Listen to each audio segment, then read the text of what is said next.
Amigas e amigos do Papo na Praça, estamos aqui para mais um programa e hoje o nosso entrevistado para conversar aqui na Praça Pedro Ramos, Centro Histórico de Bananal, é o professor, turismólogo e guia Pedro Grande.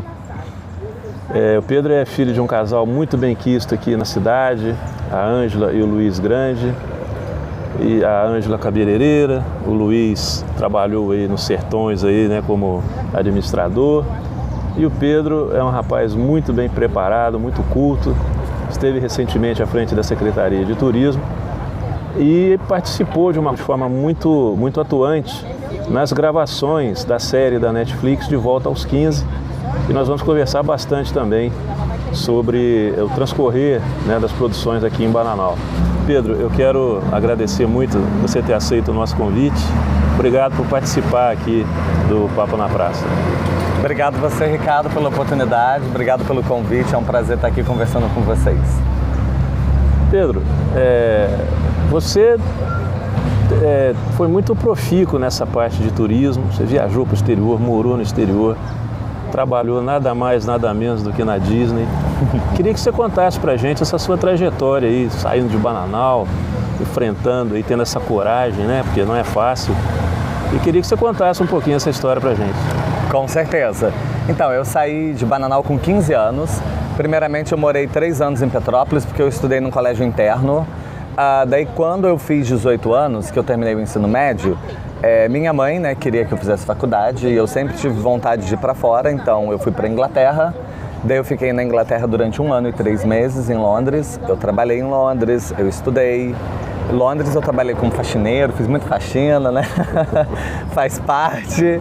E depois eu retornei ao Brasil. Voltando para o Brasil, eu fui para Balneário Camboriú, onde eu comecei minha faculdade. Então eu comecei turismo e hotelaria na Univale, no Vale do Itajaí. Daí eu fiquei 2 anos em Balneário. Eu percebi que na faculdade, a faculdade ela me trazia muito conhecimento, mas todo o estágio que eu fazia lá no Sul, as pessoas não se importavam muito com a faculdade, as pessoas se importavam com a experiência profissional. E eu sempre tive vontade de trabalhar em hotel 5 estrelas, então Balneário não tem hotel 5 estrelas. Então eu tive a oportunidade de trabalhar num evento em Florianópolis que se chama WTTC, World Tourism Travel and Council. Nesse evento tiveram mais de 150 delegações internacionais, inclusive na época o presidente Lula, que ele foi, e eu fazia o receptivo de aeroporto. Então eu tinha 4 helicópteros à minha disposição para poder buscar palestrante no aeroporto, e o evento ele foi no Costão do Santinho no ano de 2009. Esse evento foi muito legal porque vieram donos de empresa como Emirates, tiveram os sheiks de Dubai. Então assim, é um evento internacional que ele acontece de 2 em 2 anos. Hoje o WTTC está muito em alta por causa da pandemia, então o WTTC hoje vem trazendo algumas recomendações em relação à pandemia. E foi um evento maravilhoso, assim, eu tive uma oportunidade ali de conhecer pessoas muito legais, foi muito bom.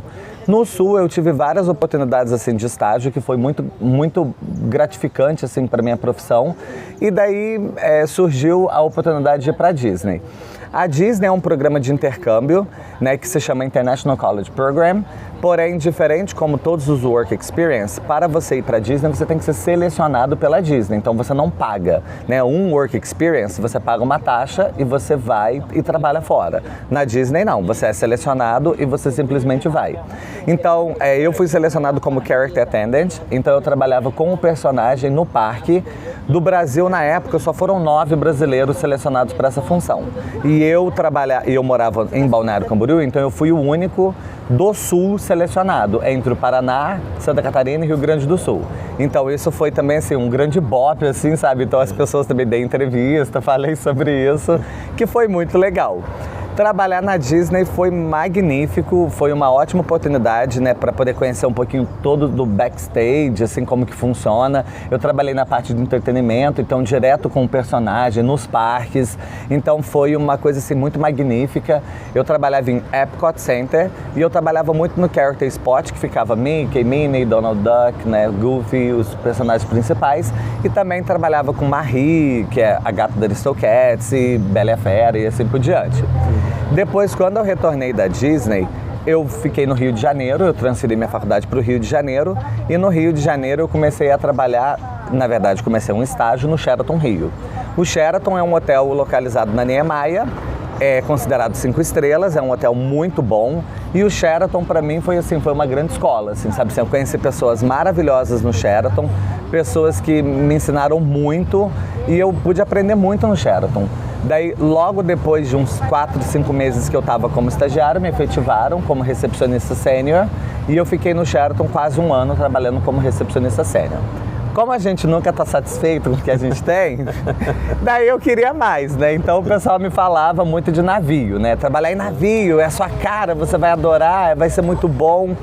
Daí eu fui trabalhar em navio. Daí eu fui fazer o preparatório, porque trabalhar em navio não é muito simples, é todo um processo e a gente gasta muito dinheiro para poder embarcar. Então eu tive que fazer um curso da Marinha e na época eu tirei nota máxima nesse curso, então também assim foi muito legal, porque a pessoa que estava ministrando o curso, ele me parabenizou, ele falou, é a primeira vez que eu vejo isso, eu já dou o curso há 4, 5 anos, ninguém nunca tirou nota máxima, você foi o primeiro. E daí as pessoas assim, bateram o palmo e até falaram, ele tem que ganhar um prêmio, né, porque ele foi o primeiro lugar, né. E esse curso foi, na época, R$900, só o curso, desse da Marinha. E foi muito caro, hoje é mais de 1.000 e poucos reais. Daí também tem a parte de exame médico, que a gente tem que fazer para poder embarcar. De exame médico eu gastei uma média de uns R$700 na época. E a minha entrevista foi em São Paulo. Então eu morava no Rio, eu tive que ir para São Paulo, passar um final de semana em São Paulo, para poder fazer a entrevista com os recruiters do navio. Daí eu fui selecionado para trabalhar na Royal Caribbean, que é uma das melhores empresas de navio, e para mim trabalhar na loja como vendedor. Então trabalhei como vendedor no shopping, no navio, e trabalhar no navio foi uma grande experiência. Eu até tenho compartilhado muitos vídeos também no meu canal do YouTube. Quem quiser assistir pode assistir, é YouTube, www.youtube.com.br/grandepedro. Então lá tenho compartilhado bastante assim dessas minhas histórias, estou contando bastante coisa, revelando vários segredos, né, que nunca revelei. E foi muito legal. Depois, quando eu voltei do navio, eu continuei no Rio mais um tempo para poder terminar minha faculdade, porque eu tranquei a faculdade para ir para o navio. Daí voltei, terminei a faculdade. Do Rio eu fui para São Paulo. Em São Paulo eu tentei arrumar emprego, mas eu não consegui, os salários eram muito baixos em São Paulo. Daí uma chefe minha me convidou para ir para Colômbia, para trabalhar na Colômbia.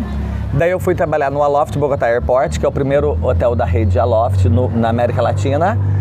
Trabalhar na Colômbia foi muito interessante, mas eu tive muito problema com o espanhol, porque assim, as pessoas acham que o espanhol é fácil, mas assim, é fácil pra gente que fala o embromation, né? Você fala um portunhol, então acaba sendo muito fácil, mas eles não entendem, né? Então assim, se você de fato não falar um espanhol muito fiel, eles não entendem. Então a língua assim que eles sempre tinham comigo era não compreendo que hablas, né?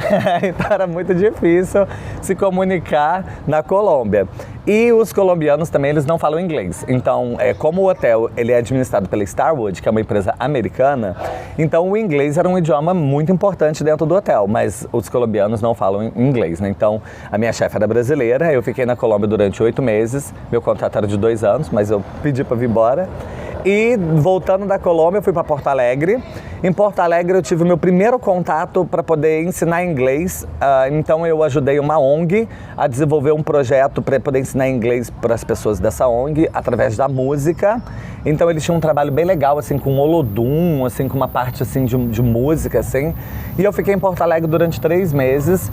Daí eu retornei para o Rio. E no Rio eu comecei a trabalhar no Rock in Rio.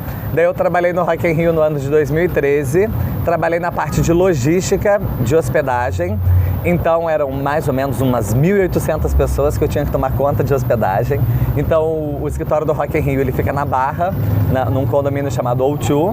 Então eu ficava no escritório de umas 8h30 da manhã até umas 10 da noite, todos os dias.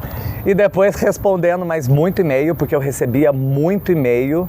E a gente trocava e-mail assim com as bandas que estavam em turnê, então às vezes tinha banda que estava na Europa, daí o pessoal me respondia e-mail 2, 3 da manhã, daí a gente tinha que responder e-mail, sabe? Então assim, era bastante um desafio bem grande, assim, sabe?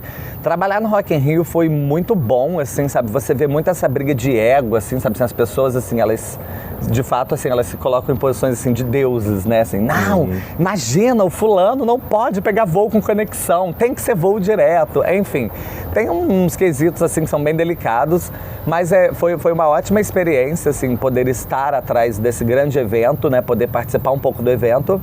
E depois do Rock in Rio, eu confesso que eu estava assim, muito cansado de tantas assim, tentativas e frustrações. E daí eu acabei retornando para Bananal.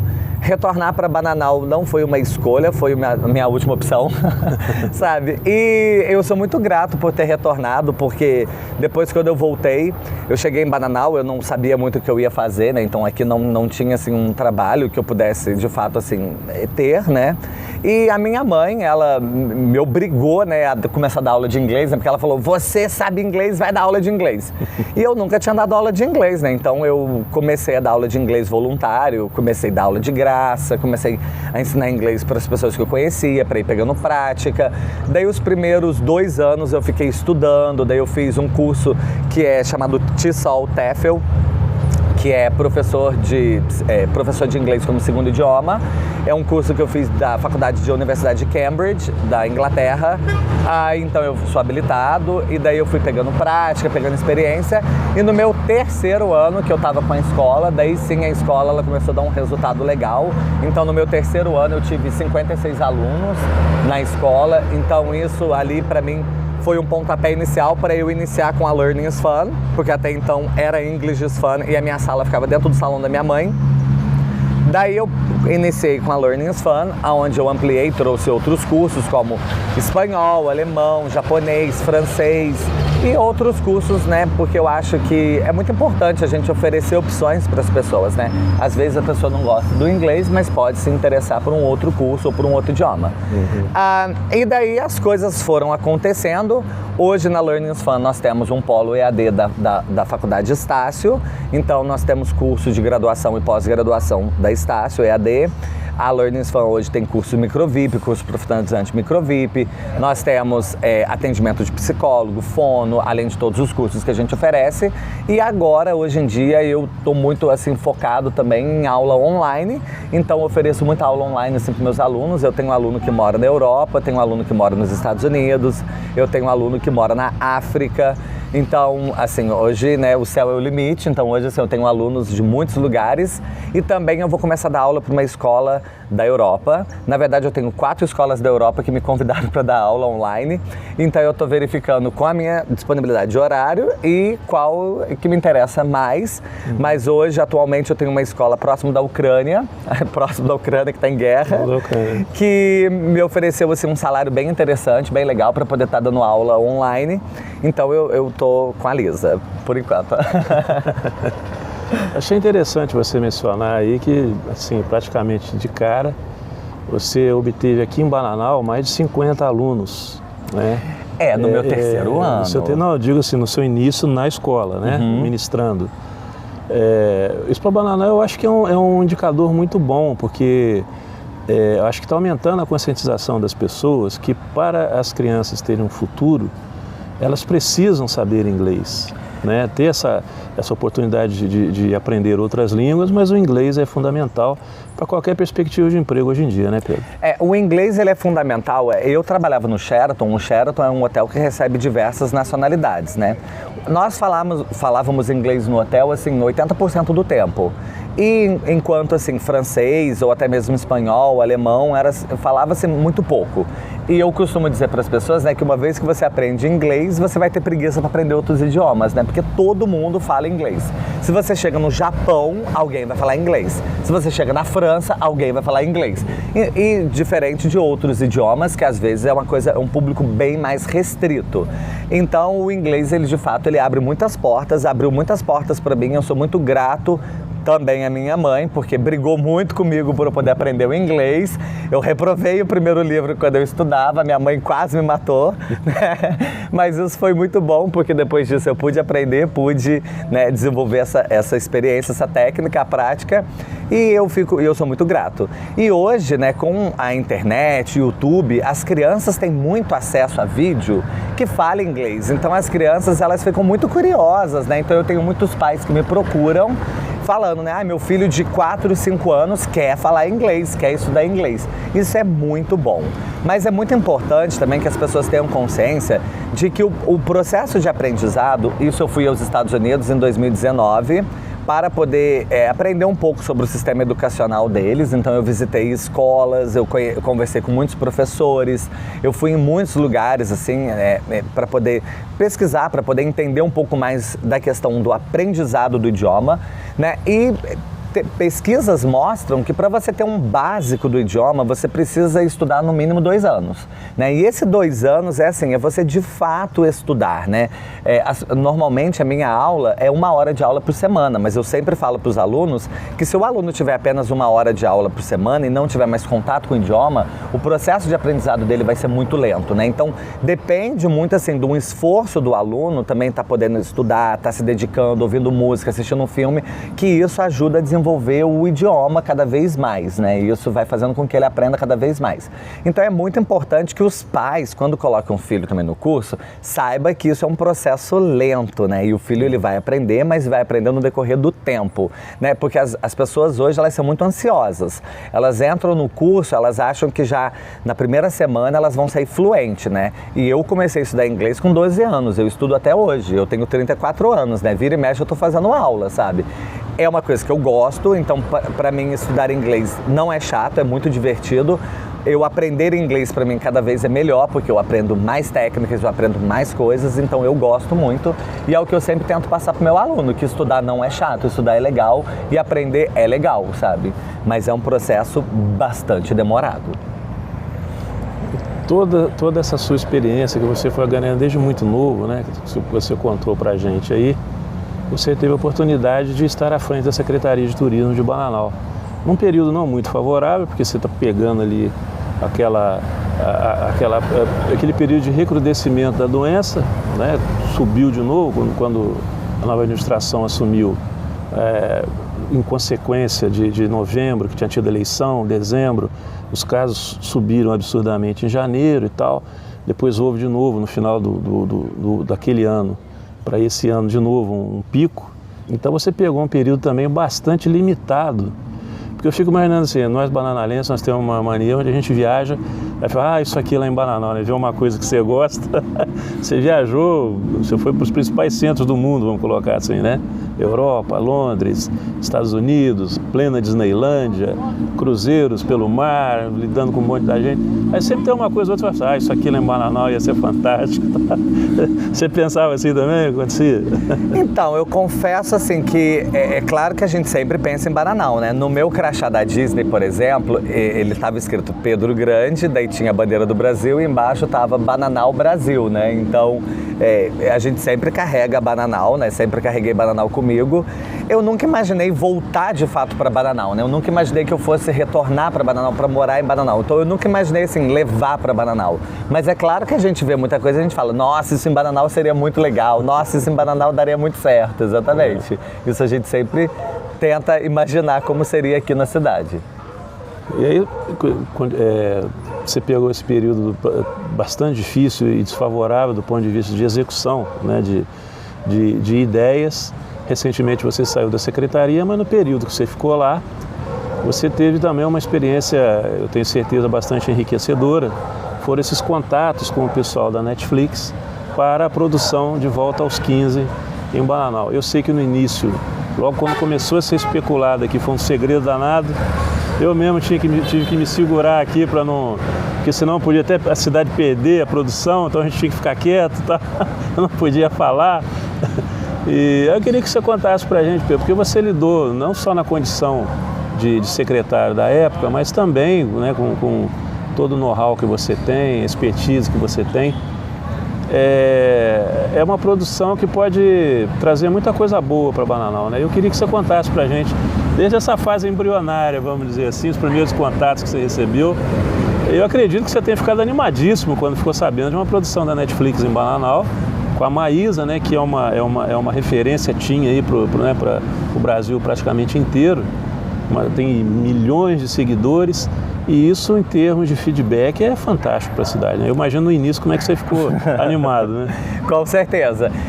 Eu sou muito grato ao tempo que eu estive à frente da secretaria, porque, de fato, assim, eu pude aprender muita coisa.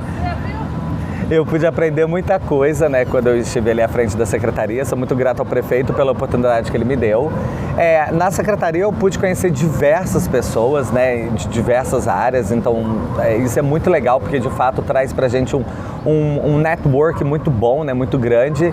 E logo no início, né, quando eu assumi, teve a questão da Netflix, que a gente começou essa negociação da gravação da série De Volta aos 15. Então, de fato, no início era tudo muito segredo, né, até o martelo de fato ser batido, porque quando eu também estava no Rio, o Barack Obama, ele ia ficar no Sheraton hospedado. Eu cheguei a trabalhar para o Barack Obama na época, de uma visita que ele fez no Rio de Janeiro, acho que em 2011, e ele se hospedou no hotel, ele ia se hospedar no hotel com toda a comitiva dele. Então nós tivemos mais de 400 apartamentos reservados para a comitiva do Obama. Só do avião eram mais de 111 apartamentos só para tomar conta do avião, de segurança, manutenção, comissário de bordo, etc. e tal. E nós recebemos o exército americano, com cachorro, com tudo. Então foi assim um grande preparo para a chegada do Obama ao Rio de Janeiro. E na véspera, o Globo, né, anunciou que o Obama ficaria no Sheraton. Então eles fizeram a troca da noite por dia e colocaram o Obama no Marriott, num outro hotel também de bandeira americana, em Copacabana. E daí no Sheraton acabou ficando toda a comitiva, e daí eles montaram escritório e tudo mais, e o Obama acabou ficando no Marriott. Mas eu ganhei até um certificado da Casa Branca, de que eu trabalhei, ajudei, então foi muito legal, foi muito gratificante. E então, algumas informações de fato, elas acabam sendo confidenciais, então se elas vazam, há uma mudança de planejamento, há uma mudança de programação. E aqui em Bananal, no início principalmente, né, a gente fica muito ansioso, você quer compartilhar, você quer contar, mas não pode, né? Então, a princípio eles iriam vir gravar logo em março, mas como teve o período da pandemia ali, que houve toda aquela confusão, então eles só acabaram vindo mesmo gravar em junho. Então a gravação ela começou no final de junho, começo de julho. A gravação ela é muito boa, né? Porque, ao meu ver, ela traz para Bananal uma publicidade, uma divulgação, né? De uma forma não gratuita, né? Porque, assim, acho que a gravação ela traz todo um transtorno junto dela, né? Nós ficamos aqui durante 20 dias, né?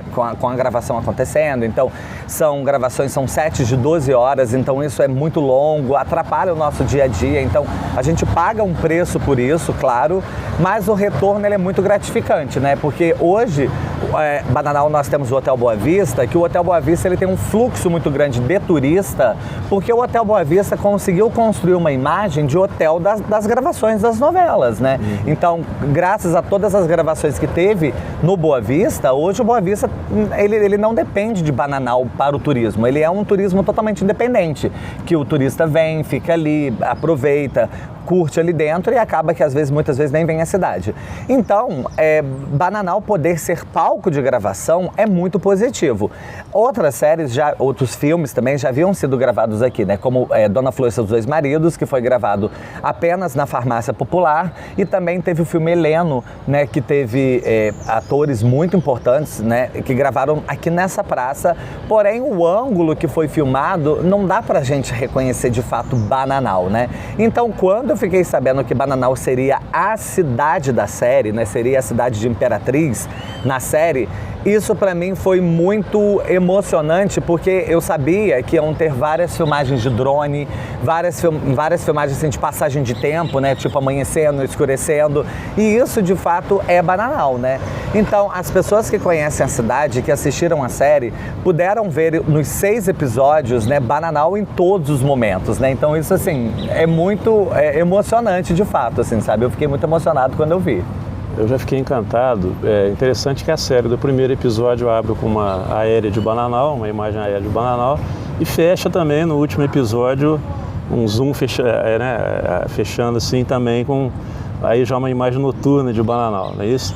E tem uma cena fantástica delas nessa praça aqui, cruzando aqui em diagonal a Praça Pedro Ramos, que termina a cena, o drone subindo aqui, pegando também uma aérea. Eu fiquei encantado com as imagens, né? E aí eu fico pensando, Pedro, agora como capitalizar, que certamente foi uma das séries mais assistidas, né, da plataforma, e como capitalizar isso aí e falar para as pessoas, ó, essa cidade fictícia de Imperatriz aí é Bananal. É Bananal. Como é que a gente capitaliza todo esse potencial aí, que aí a visibilidade, né? Embora nós já estejamos aí com várias produções aqui em Bananal, mas é a primeira da Netflix. Como é que a gente capitaliza isso para o turismo da cidade, na sua concepção, Pedro? Então, é muito importante, né, a gente destacar, né, que a série ela foi mais vista, né, ela ficou entre o top 10, entre 13 países, né, e entre eles, né, a França, a Alemanha, Portugal, foram 18,06 milhões de horas assistidas.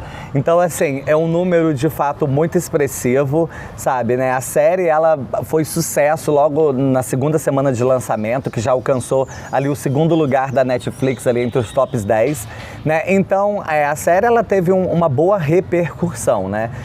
Ao meu ver, assim, né, cabe agora a Bananal, né, o município de Bananal, aproveitar essa oportunidade, né? Então, assim, eu acho que você fazer uma faixa, você ter um cartaz na entrada da cidade falando aqui se gravou De Volta aos 15, enfim, nós aproveitarmos a propaganda que o De Volta aos 15 fez de Bananal e usar o De Volta aos 15 para também divulgar Bananal, né? Então fazer uma propaganda também inversa, né?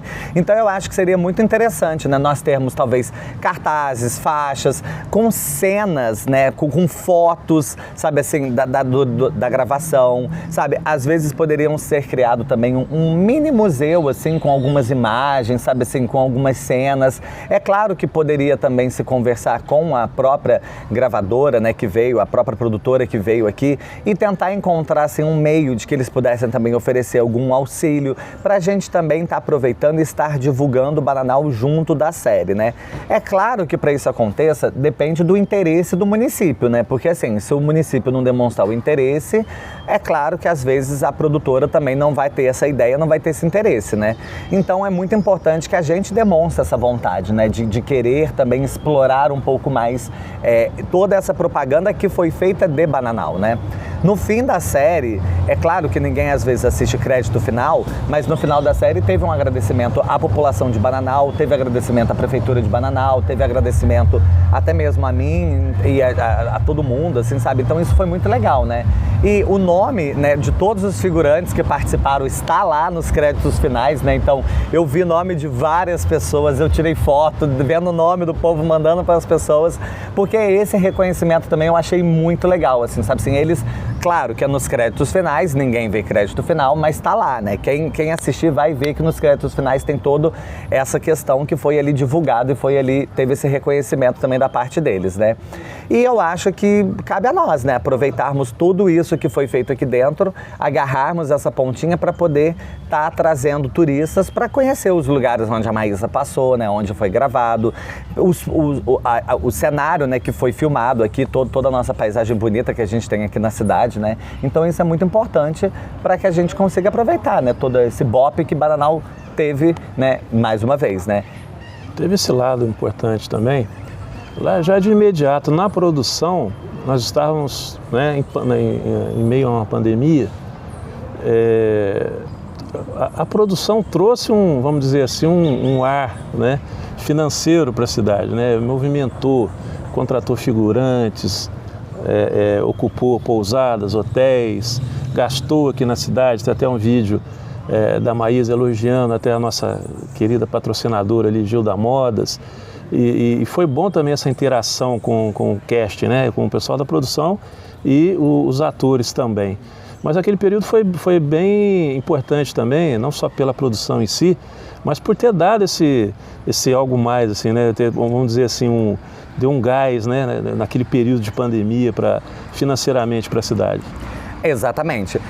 Até na época, né, tiveram algumas questões que foram muito assim faladas, né? A primeira dela foi a própria questão pandemia, né? Então as pessoas no início se revoltaram, né? Como pode muita gente de fora na cidade num período de pandemia? É muito importante, né, também a gente destacar que eles, desde o início, eles tiveram muita preocupação com a questão da pandemia. Então, junto de toda a equipe, veio uma equipe de testagem de Covid, todos os figurantes, todo mundo que estava envolvido na gravação fez teste de Covid, as pessoas para estar no set de filmagem, elas eram testadas, né? Então o uso de máscara era obrigatório, né? Então houve toda essa parte de isolamento no refeitório, todo esse cuidado. Então eles foram muito profissionais nessa questão do Covid. Então isso foi assim muito admirável, né? Até na época as pessoas questionando muito, a gente fez um vídeo para estar divulgando todo esse protocolo de segurança deles, né?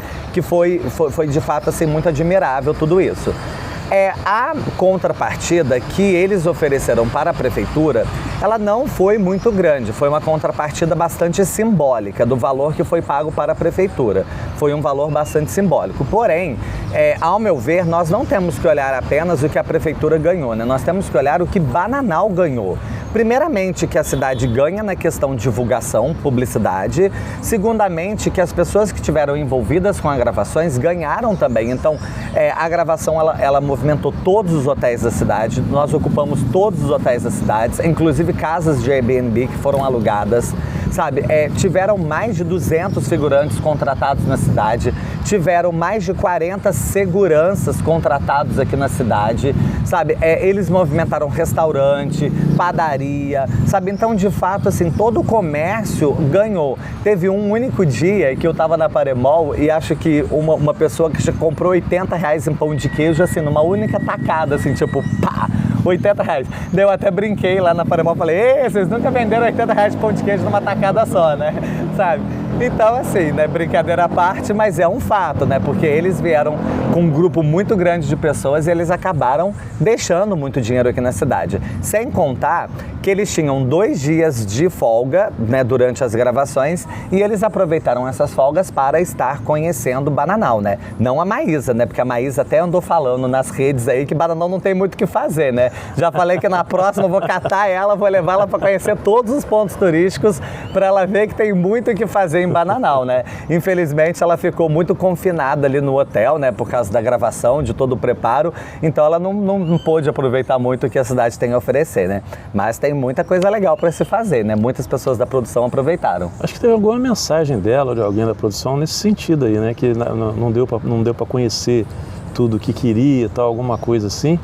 E é o que você falou, foi um período bastante animador para a cidade, né? Em plena pandemia, você ter toda essa movimentação e tudo mais. E você chegou a fazer 2 lives com o pessoal da produção também, né? E foi muito enriquecedor, porque além de você esclarecer vários pontos que você até já colocou aqui, também mostrando o lado da população ter consciência, a questão de trânsito, como seria.